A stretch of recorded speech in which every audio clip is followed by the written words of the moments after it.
आज ही Doubtnut app download करें। Doubtnut पर अपने सभी गणित, रसायन विज्ञान, भौतिक विज्ञान और जीव विज्ञान के डाउट्स का करो सफाया। बस प्रश्न की फोटो खींचो, एक ही प्रश्न को क्रॉप करो और तुरंत वीडियो सोल्यूशन पाओ। अभी डाउनलोड करें। हेलो दोस्तों, हमारे पास अभी जो प्रश्न है ये कहता है कि क्या पार्श्विक विस्थापन स्लैब की मोटाई पर निर्भर करता है। आप दोस्तों पार्श्विक विस्थापन समझने के लिए हम उदाहरण लेते हैं। एक कांच का स्लैब है मानो दोस्तों, उस पर एक किरण आपतित होती है, क्रमशः अभिलंब से आपतन कोण बनाती है।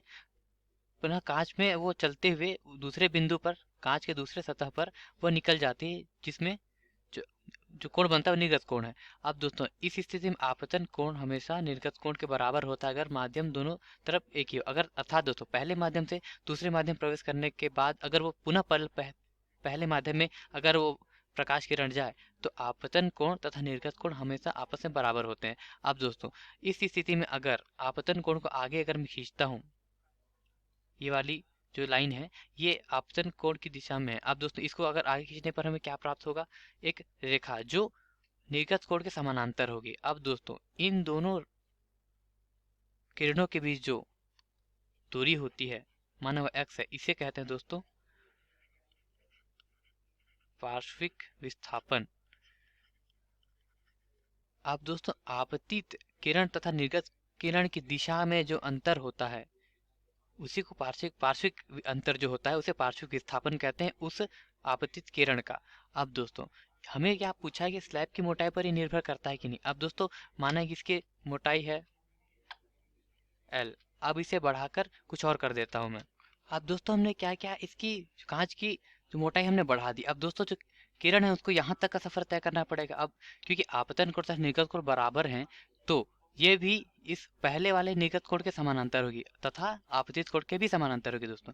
अब दोस्तों इनके बीच जो विस्थापन है, पार्श्विक विस्थापन, वो मान के चलिए वो x2 है, x2 है। अब दोस्तों इन दोनों को देखने में हमें पता चल रहा है कि इनमें अंतर है, अर्थात दोस्तों हम ये कह सकते हैं कि कांच की मोटाई बढ़ाने पर पार्श्विक विस्थापन में जो भी परिवर्तन होता है, अर्थात दोस्तों कांच की मोटाई बढ़ाने के साथ साथ पार्श्विक विस्थापन में भी बढ़ोतरी होती है।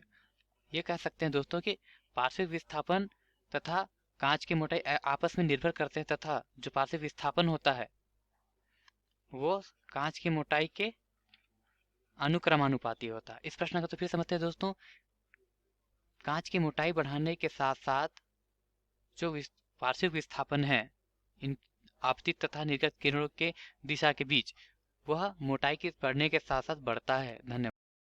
कक्षा 6 से 12वीं से लेकर नीट, IIT, जेई वो एडवांस के लेवल तक 1 करोड़ से ज्यादा छात्रों का भरोसा। आज ही डाउनलोड करें डाउटनेट ऐप या व्हाट्सएप करें अपने सारे डाउट्स 8400 400 400 पर।